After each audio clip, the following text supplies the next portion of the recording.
friend of Jordan since college. We met freshman year, and we became close friends quickly and been close friends ever since for the last 15 years. And we've been through a lot together, and so when I was deciding what to talk about tonight, a lot of Jordan's special qualities came to mind. There were a lot of stories over 15 years. And I was thinking about mentioning some of these funny stories. For instance, like how Jordan's pledge name in our fraternity was appropriately Nell Carter. And he had to get up in front of, when he had to get up in front of 100 people dressed up as Nell Carter and dance to the Give Me a Break theme song. Or the summer before junior year, when Jordan had a very short-lived career as a lunch lady. And Jordan would get up at 6 in the morning every day, and he'd put on his hairnet, which wasn't the best look, and he'd go to the student union and serve food, but it didn't last very long. And all that stuff is fun to think about and reminisce and talk about. And it paints a nice picture and makes Jordan who he is. But I actually want to talk about one specific thing about him, and it's really one of my favorite characteristics, and the trait that's probably the most appropriate for this weekend. And that's this. When Jordan really loves something, he doesn't stop loving it, ever. And I have a few examples. I'll start with pro wrestling. And like the WWF, for instance. Jordan's a 32-year-old man who loves wrestling as much as he did when he was 9. And this might not seem weird at first, and I would wrestling, love for the WWF, pro wrestling. And I guess there are a lot of normal, functioning adult males who love wrestling, but Jordan's a little different. He actually has wrestling parties. And he goes up to New Jersey with a bunch of his friends who also love wrestling and watches Survivor Series or SummerSlam or whatever wrestling event is going on at the time. It's the Royal Rumble. The Royal Rumble. Okay, sorry. And but I guess there are a lot of people who have wrestling parties, but usually those people also play with G.I. Joes. So it's a little weird that Jordan's still doing it, but what can I say? He loved wrestling then, and he loves wrestling now. Then there's the Atlanta Falcons. So no one knows why. It really doesn't make any sense at all. But Jordan has an obsession with the Atlanta Falcons that just never stops. And he's not from Atlanta. I don't know if he knows anybody from Atlanta. I don't even know if he knows where Atlanta is. But he's obsessed with this team. And his love for the Falcons does not go away. Even when they were losing, and one of the worst teams in the league, even after they got crushed in the Super Bowl, and even after Michael Vick was killing dogs. So nothing has stopped Jordan from loving his Atlanta Falcons, and I'm sure nothing ever will. The next example is definitely the most painful to talk about, and was actually mentioned by Dan prior to me. So I'm talking about Jordan's bathrobe. And for those of you who have never seen Jordan's upper thigh, this is going to put a mental image in your head that you may rather not have. And I apologize. But for about as long as I've known him, whenever he goes to shower or maybe he's just lounging around, which is actually a lot of the time, he's worn this ridiculously tiny bathrobe. And this thing is so short that it actually wouldn't even fit the late Gary Coleman.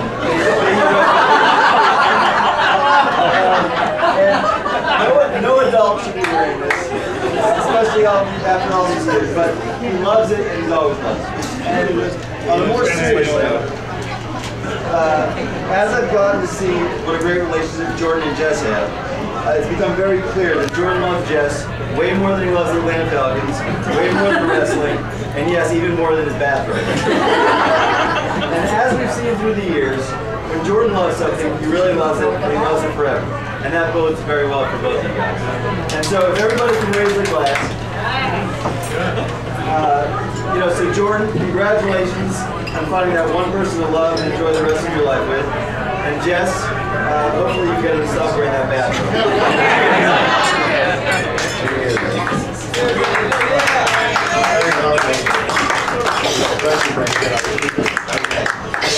Thank you.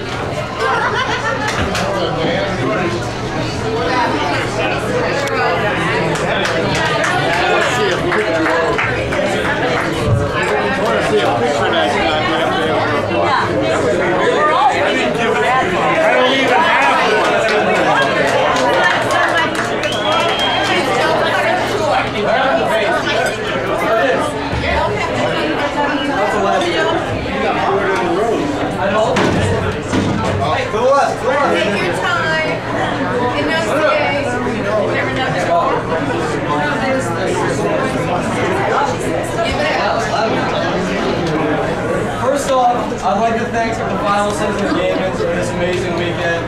It's going to be a blast and I can't wait. I would also like to preface this by urging Mr. Dennis Fivelson and the rest of the Queens Shoe Mafia to not wax should my speech offend you in any way. Please, I have a wife and child. When Fievel and Jessica began dating and I was introduced to Jess for the first time, I just knew they were a match made in heaven. Everything about Jess and Bonnie, the Fievel, I had grown to love. Since our freshman year in Wisconsin. It is crazy when you think about the first words you would use to describe Jess and how seamlessly these characteristics apply to Jordan as well. Sweet, soft-spoken, polite and agreeable, pretty and petite. The list goes on and on. Putting these obvious comparisons aside for a moment, it really didn't take long for everyone to realize that they were falling hard in love. In fact, the very first night, Fievel brought Jess out to meet our friends. One glance over at the corner of the room, and you became a witness to the undesirable sight of those lips engulfing Jess's entire face.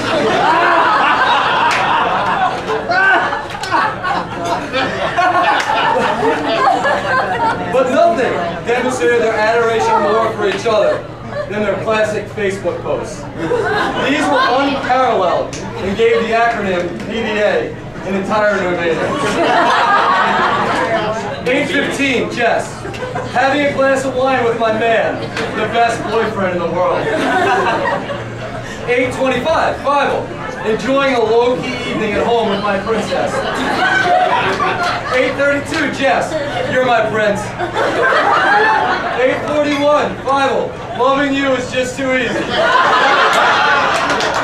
9:45, Jess, my honey glue is making me giggle, like he always does. Although these messages were enough to make one dry heat,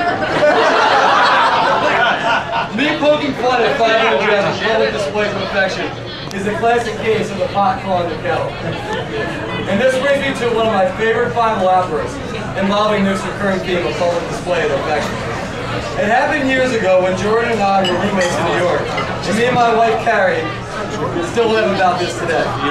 The three of us were all sitting on the couch watching TV, and I started pulling my typical PDA antics with Carrie that she can't stand and I always initiate. And Fievel all of a sudden snaps, turns beet red, hops up from the couch, and screams, "Enough is enough! You're making me uncomfortable in my own home!"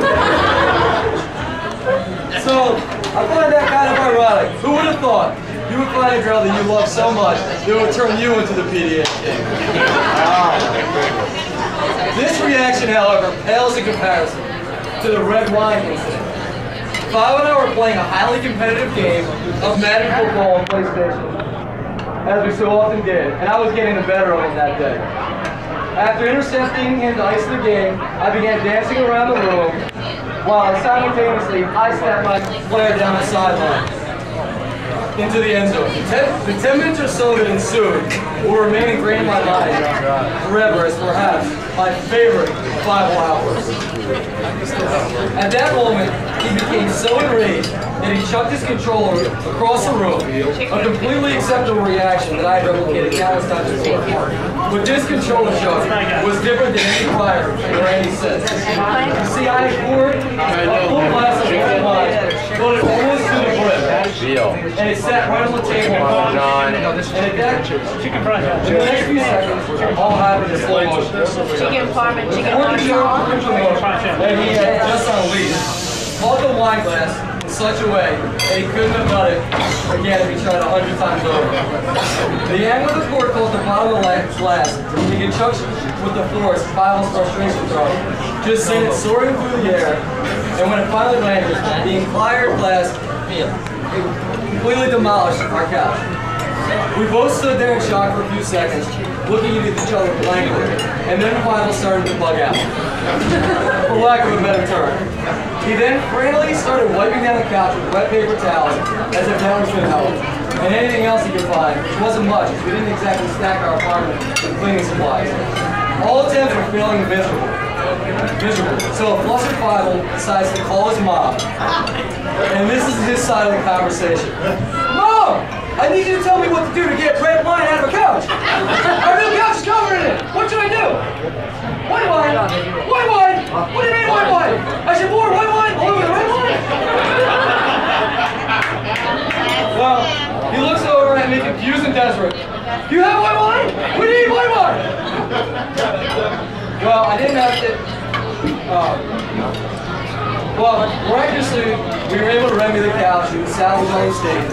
But that's one of my favorite ones. Now quickly, it's only fair if I tell one quick story of Bob reacting impressively to an undesirable situation, since the first two make him sound like an absolute maniac. It was sophomore year, and we both were taking one of our extremely challenging common arts courses together.